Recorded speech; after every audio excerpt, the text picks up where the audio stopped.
남한산성은 이 배경이 이렇습니다.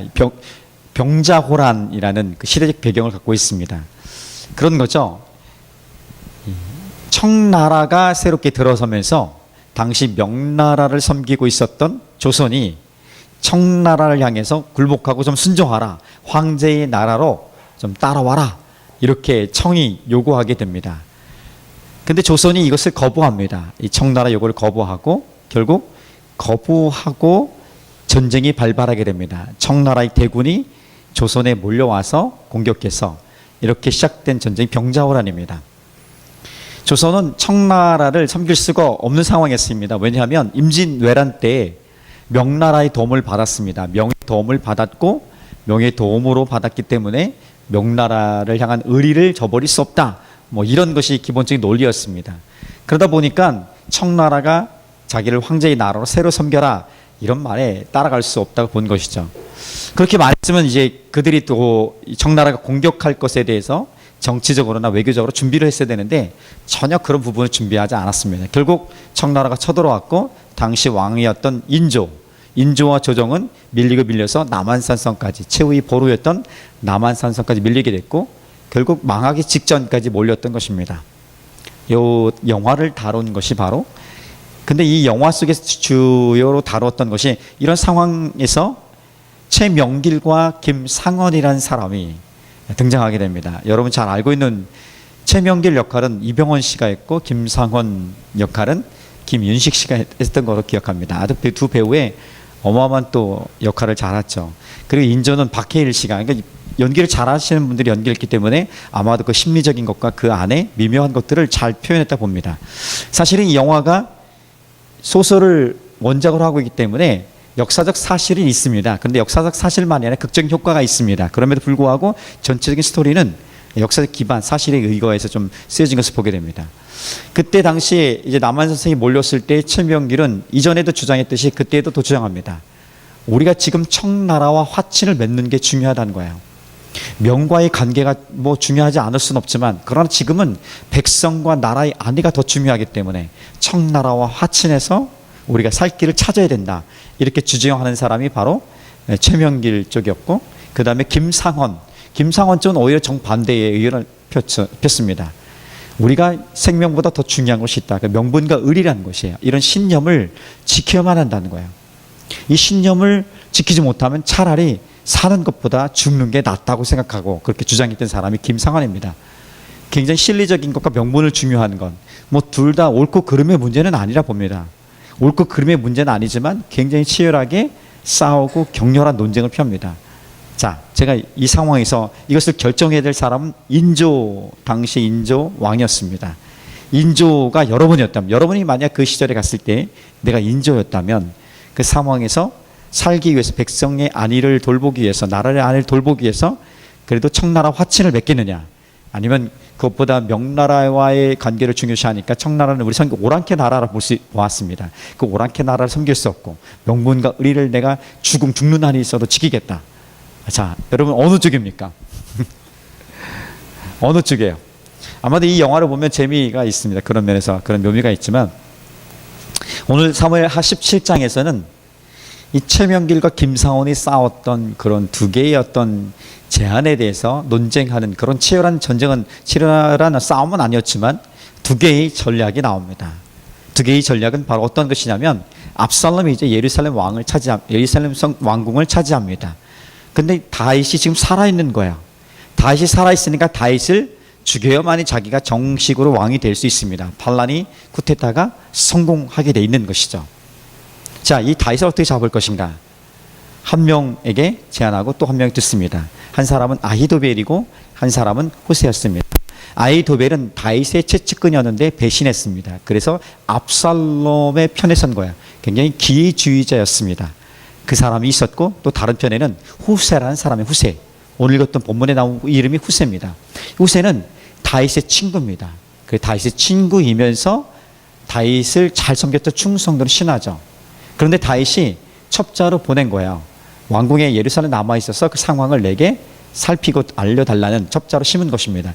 이 두 사람에게 압살롬은 이제 그 전략을 듣습니다.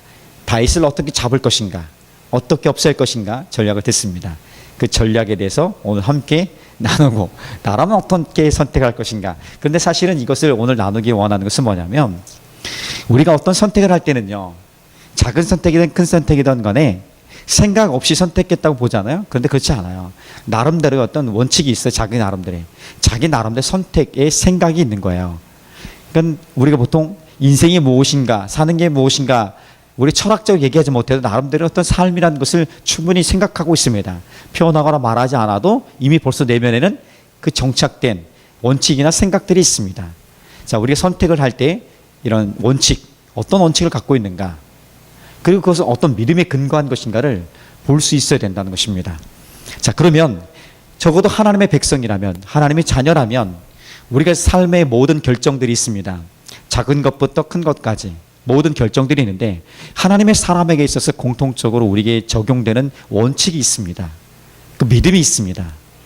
그 원칙은 어떤 믿음의 근거들이 있는 거야. 적어도 그것을 보여주는 것이 뭐냐면 하나님 말씀이라는 것입니다.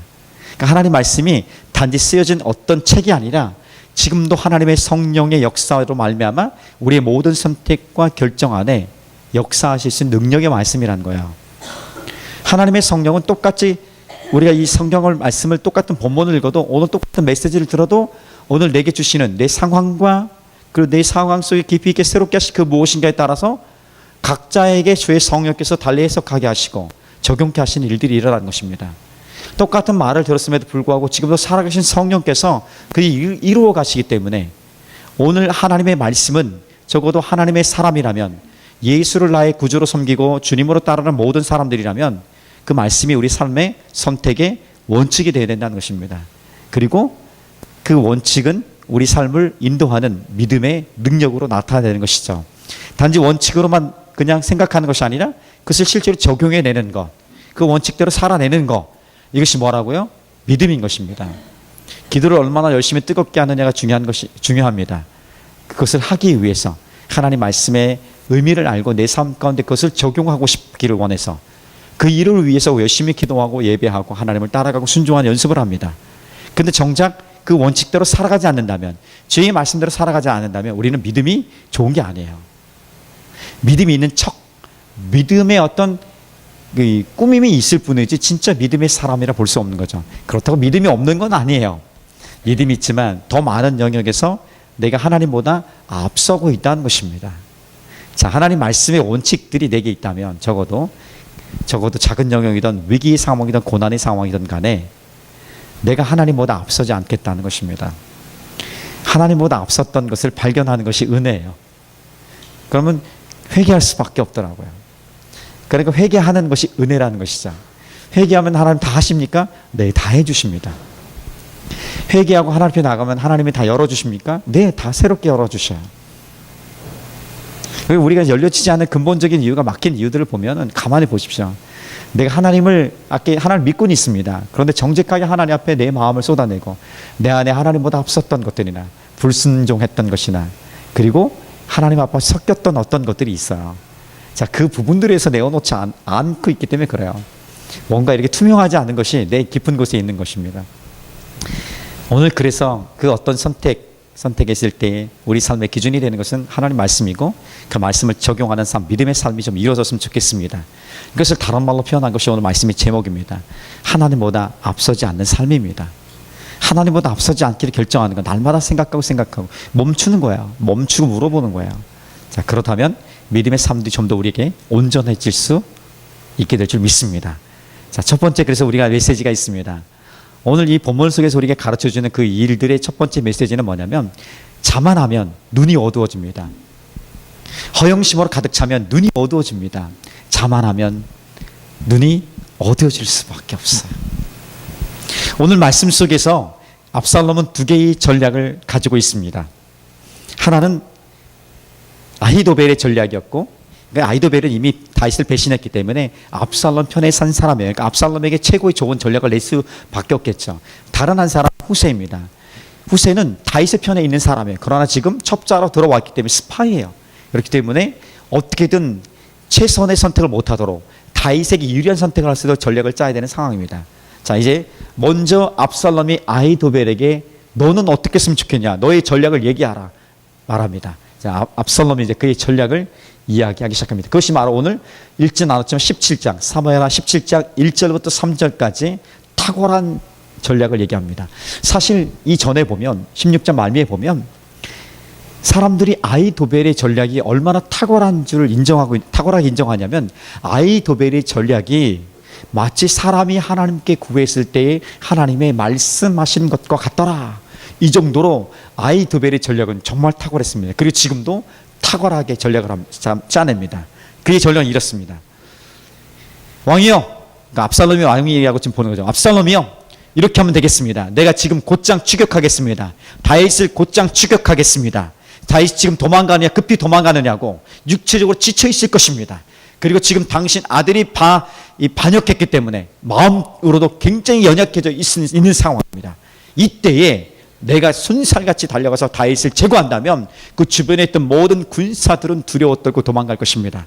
그리고 나머지 사람들은 평화롭게 예루살렘으로 다시 돌아올 것입니다. 그러니까 이런 것이죠. 왕 압살롬이요, 당신은 그냥 앉아서 먹기만 하십시오. 내가 다 가서 다 처리하고 곧장 이 다윗의 목을 가져오겠습니다. 이보다 더 좋은 전략은 어디 있습니까? 실제로 그런 상황이었어요. 아히도벨은 다윗의 지금 상황을 정확히 알았고요. 이렇게 했으면 다윗은 정말로 위기에, 그렇게 아히도벨이 전략을 세웠던 것처럼 그렇게 넘어갔을지도 모르겠습니다. 압살롬은 듣기에 너무 좋은 거야. 아, 좋다고. 또 한 명의 전략가가 있지 않습니까? 후세입니다. 이 후세에게 다가가서 이제 아히도벨이 이런 전략을 내놨는데 너는 어떤 전략을 내놓겠느냐? 후세의 얘기를 듣습니다. 적어도 후세는 아히도벨을 능가하는, 아히도벨보다 더 좋은 매력적인 전략을 내주어야 됩니다.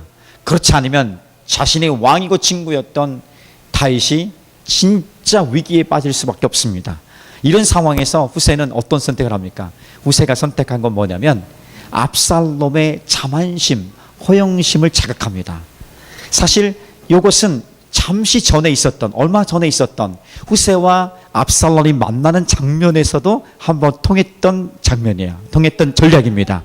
그 뭐냐면 압살롬에게 처음 후세가 갔을 때는 압살롬 믿지 못했어요. 왜냐하면 다윗의 편에 있었던 사람이고 다윗의 친구였던 후세를 받아들일 수 없었던 거예요. 그런데 이것을 역전시키고 후세가 압살롬 몸에 합하게 받아들이게 됐던 결정적인 이야기 이것입니다. 후세가 얘기합니다. 하나님께서 당신을 부르셨고 당신을 택하셨습니다. 그리고 온 이스라엘이 당신을 택했습니다.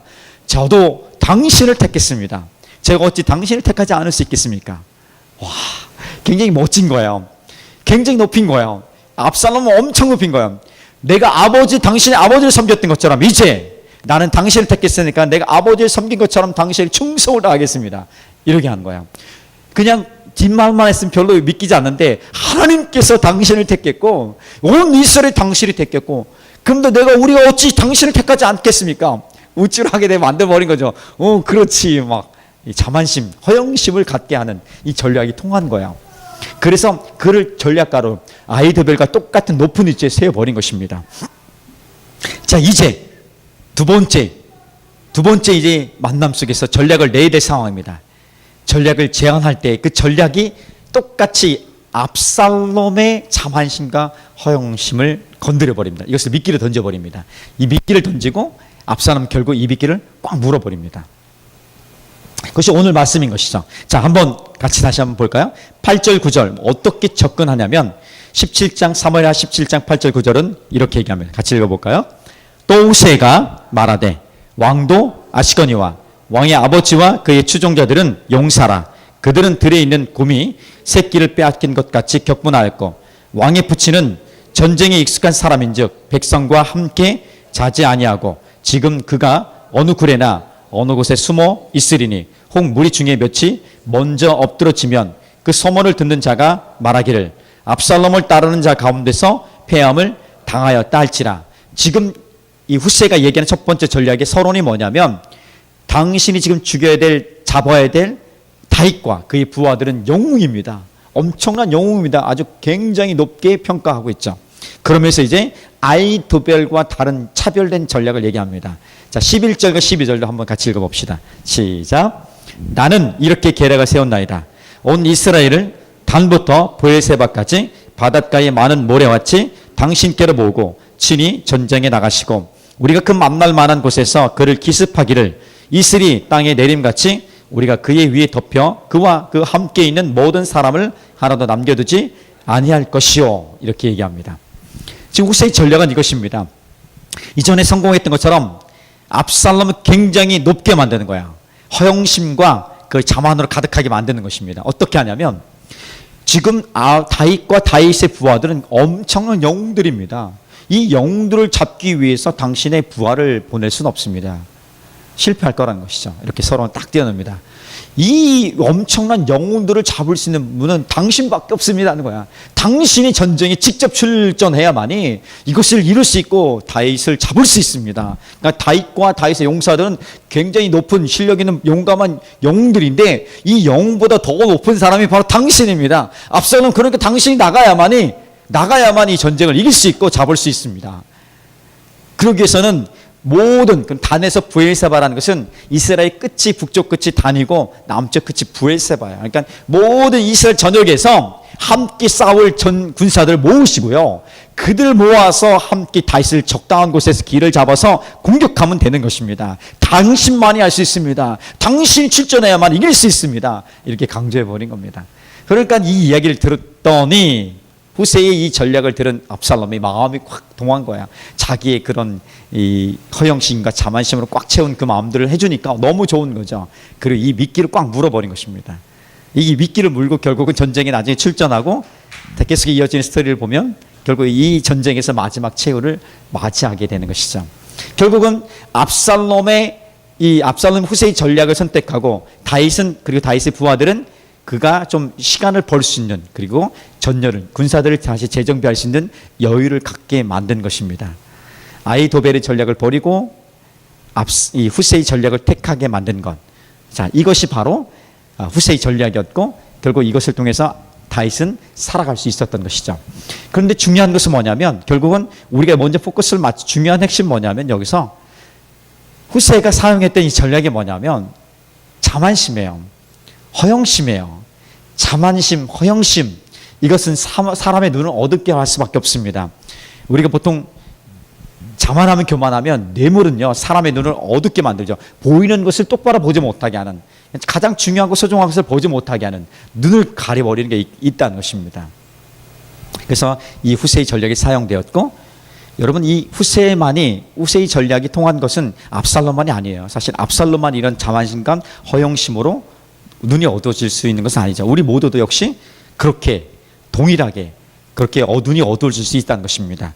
그러니까 허영심, 자만, 이것들은 우리의 늘 적이고요. 우리가 진실을 바라보지 못하게 하는, 나의 진짜 모습이나 내가 어떻게 살아가야 할 것인지에 대해서 바라보지 못하게 하는 엄청난 적이라는 것을 좀 기억했으면 좋겠습니다. 정말 그래요. 사실 그 진짜가 아니잖아요. 진짜가 아닌 것을 마치 자기처럼 보는 거죠. 사람들은 이런 허영심과 자만심으로 가득하면 어떻게 생각하는지 아십니까? 사람들이 다 나를 좋아해. 어떻게 다 나를 좋아할 수 있어요? 여러분, 나를 다 좋아할 수 없어요. 다 나 좋아하세요? 안 좋아하면 이거 위험한데? 어쨌든 간에 무슨 이야기지 지금? 굉장히 곤란해져. 어쨌든 반대자들이 늘 있다는 것입니다. 나를 공격하는 사람이 있어요. 그런데 자만심과 허영심으로 가득하면 사람들 다 나를 좋아한다고 생각해요. 나는 잘못하지 않아요. 실수하지 않는, 내가 하면 항상 이길 수 있고요. 나는 최고로 똑똑하다고 생각해요. 겸손하다고 생각하지만 사실은 이 모든 것이 근본에 자기가 제일 똑똑하고 자기는 실패하지 않는다. 나는 항상 이길 수 있다는 생각, 나는 옳다, 나는 잘한다, 이것들로 가득하게 돼 있습니다. 그러니까 주변에 어떤 사람들만 있습니까? 그거 소리 하는 사람만 있는 거예요. 바른 이야기를 안 들어요. 불편한 이야기를 하는 사람을 다 제거할 수밖에 없는 거예요. 그 주변에는 다 자기를 듣기 좋은 소리, 그러니까 다 자기를 좋아하는 거죠. 그런 상황밖에 만들 수밖에 없는 것이죠. 혹 우리가 그런 존재라면 깨트려야 됩니다. 이건 위기죠, 사실은요. 진리를 바라보지 못하게 하는 엄청난 도전이 될 수 있는 것이죠. 압살롬이 그래서 무너지게 된 것이고요. 후세는 그 전략을 사용해서 이번에도 통하게 만들었던 것입니다. 자, 그러면 어떻게 살아야 합니까? 어떻게 해야 합니까? 아주 쉽죠. 겸손히 엎드리는 방법밖에 없습니다. 겸손히 엎드리는 방법밖에 없는 거예요. 그것이 오늘 두 번째 말씀입니다. 하나님보다 앞서지 않는 것입니다. 겸손히 엎드린다는 것은 결국은 하나님보다 앞서지 않는다는 것이고, 하나님보다 앞서지 않는 삶을 살아내는 것, 이것이 바로 우리가 자만심과 허영심으로부터 벗어날 수 있는, 그래서 눈을 뜨게 하고 진리 안에 살아갈 수 있는 능력이라고 볼 수 있습니다. 이것이 얼마나 능력의 말씀인지 하나님 우리에게 가르쳐주는 핵심적인, 오늘 본문 전체의 가장 중요한 구절은 14절입니다. 전략이 중요한 것 같지만 사실 이 전략보다 더 위에 있는 가장 소중한 말씀이 오늘 14절입니다. 자, 14절 한번 보겠습니다. 시작. 압살롬과 온 이스라엘 사람들이 이르되 아렉 사람 후세의 계략은 아히도벨의 계략보다 낫다 하니 이는 여호와께서 압살롬에게 화를 내리려 하사 아히도벨의 좋은 계략을 물리치라고 명령하셨음이더라. 자, 여러분, 지금 아히도벨이 좋은 계략인 것을 하나님이 인정하신 거예요. 그것이 탁월한 계략이었던 것을 하나님도 인정하고 압살롬도 알았습니다. 그렇지만 이것을 무너뜨리고 아히도벨의 전략을 깨뜨리고 후세의 전략을 택하게 하신 분이 누구냐면 하나님이었다라, 이렇게 고백하는 것입니다. 이것이 정말 중요한 이유는 우리가 어떤 기도하고 준비하고 열심으로 행하는 그 모든 것 해야 합니다. 근데 그것은 어떤 그 인도하는 주체가 아니라 도구로 쓰임 받을 수 있는 것이라는 것이죠. 그러면 이것이 인도하는 정말 중요한 주권자, 인도자는 누구냐? 하나님이라는 사실을 가르쳐주고 있는 것입니다. 다윗이 기도했을 때에 다윗이 기도한 내용의 응답이 바로 이렇게 나타난 것입니다. 다윗이 도망가면서 아히도벨이 자기에게 배신한 것을 알았습니다. 자신을 배신한 아히도벨, 너무나 소중한 사람을 잃어버린 거야. 그때 얼마나 큰 충격이었는지 모릅니다. 그때 그는 하나님께 고백합니다. 하나님, 이 아히도벨의 전략을 어리석게 해주십시오. 이렇게 기도했는데 이 기도의 응답이 곧장 이렇게 나타나게 된 것입니다. 하나님이 아히도벨의 전략을 어리석게 만들고, 사실은 좋은 것이었지만 어리석게 만드셨고요, 후세의 전략을 택하게 하고 다윗을 보호하고 그의 백성, 그의 나라를 보호하시는 하나님의 인도하심을 보게 되는 것입니다. 놀랍지 않습니까? 그러니까 후세는 하나님이 사용하신 도구라는 것입니다. 우리는 그렇게 하나님이 쓰시는 도구, 그렇게 축복된 존재로 살아야겠죠. 근데 그것이 전부가 아니라, 그 전략의 탁월함으로 승리한 것이 아니라 전략을 쓰시는 하나님, 그러니까 준비된 그릇, 깨끗한 그릇을 사용하시는 하나님, 그렇게 준비되었을 때, 깨끗하게 준비되었을 때 우리를 사용하시는 하나님, 그 하나님을 바라볼 수 있어야 되는 것이죠.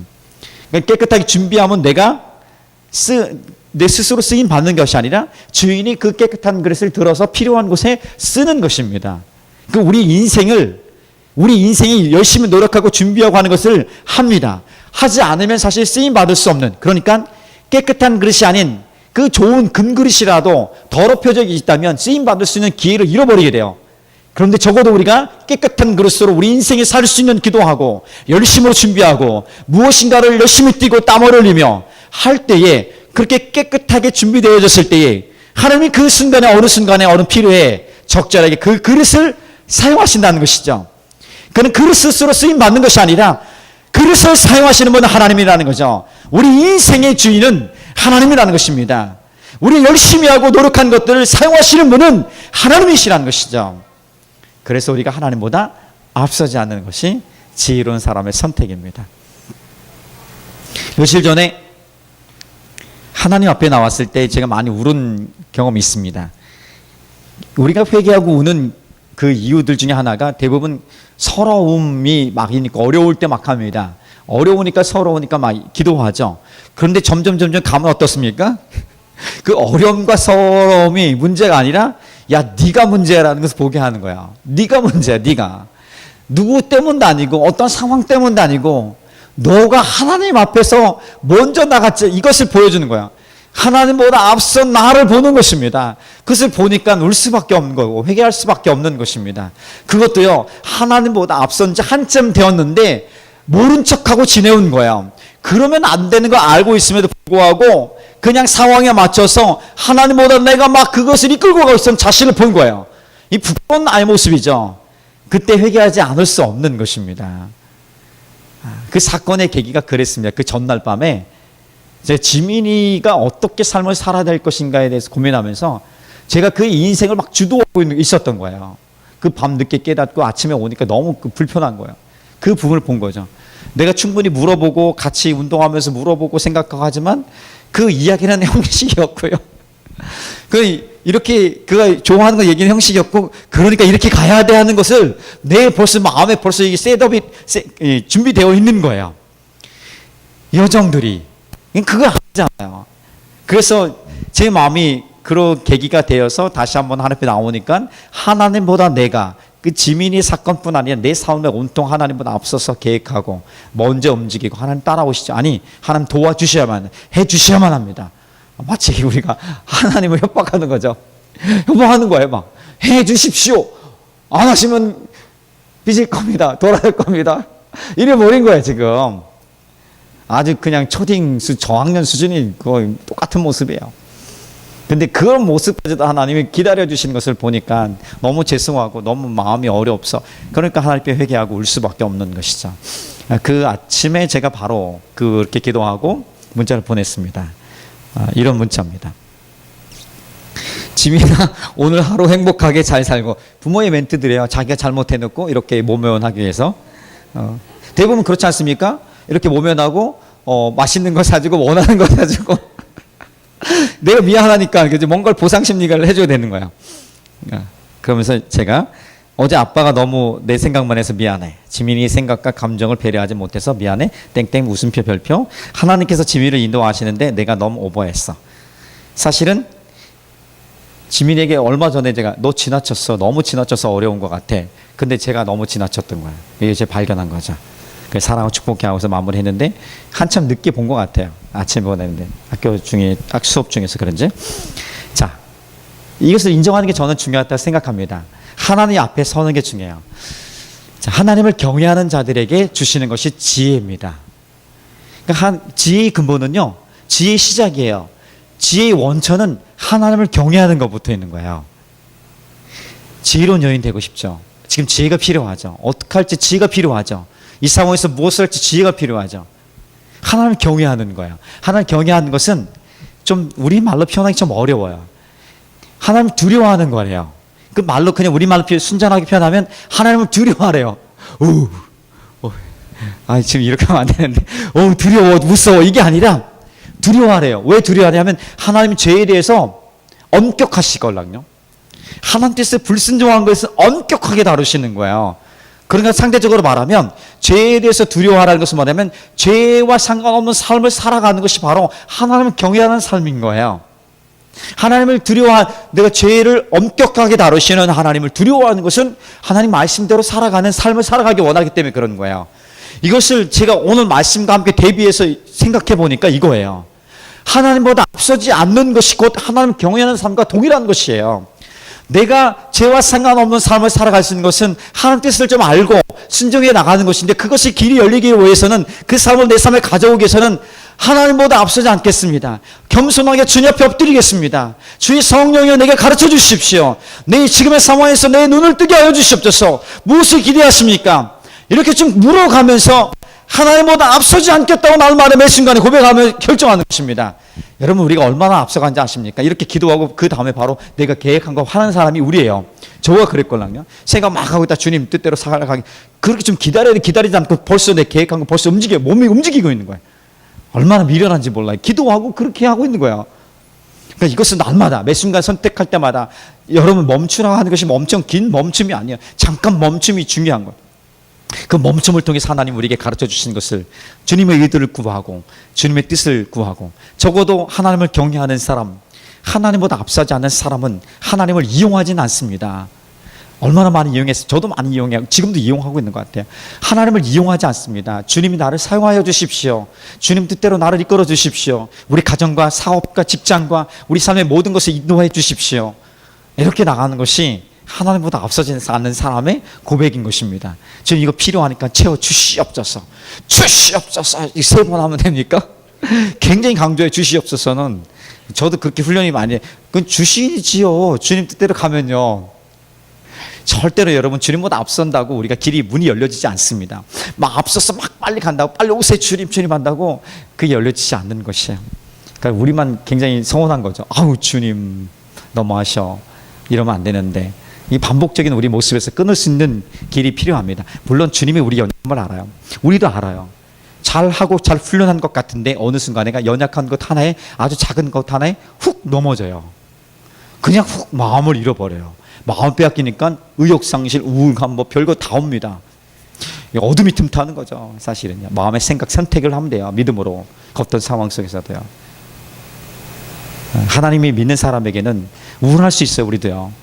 힘들 수 있어요. 그렇지만 이것에 사로잡히지 않기 위해서 내가 하나님을 선택하면 사라질 수 있는 능력이 우리에게 있는 거예요. 그 능력이 우리에게 있다는 것이에요. 마지막으로 제가 칼릴 지브란의 예언자 이야기를 좀 하고 마치겠습니다. 칼릴 지브란의 예언자의 아이들에 대하여라는 글이 있습니다. 이 글의 이야기가 그거예요. 아이들은 화살이에요. 화살. 날아간, 관역을 향해서 날아간, 그의 인생을 향해서 날아간 화살이고요. 부모는 그 화살을 좀 날리는 활, 그러니까 구부러지면 구부러질수록 더 빠르게 정확하게 날아갈 수 있는 이 활이죠. 활. 하나님이 화살과 활을 다 소중히 여긴대요. 저는 화살만 소중한 줄 알았는데 자기 몸을 다 구부려서 희생하는 그 부모의 그 활 역할을 하는 그것도 하나님 동일하게 사랑한대요. 그 이유가 있어요. 화살과 활, 이것들을 다 인도하시고 쏘시는 분이 하나님이라는 거예요. 하나님 주인이라는 거예요. 하나님이 저나 우리 아이나 우리 모든 것들의 주인이라는 것을 얘기하고 있는 거야. 그러니까 그분이 보기에는 다 소중한 거예요. 소중한 거예요. 사랑스러운 거예요. 자, 그런 마음을 가지고 살아갔으면 좋겠습니다. 오늘 내 삶에, 내 영역에 하나님보다 앞서지 않겠습니다.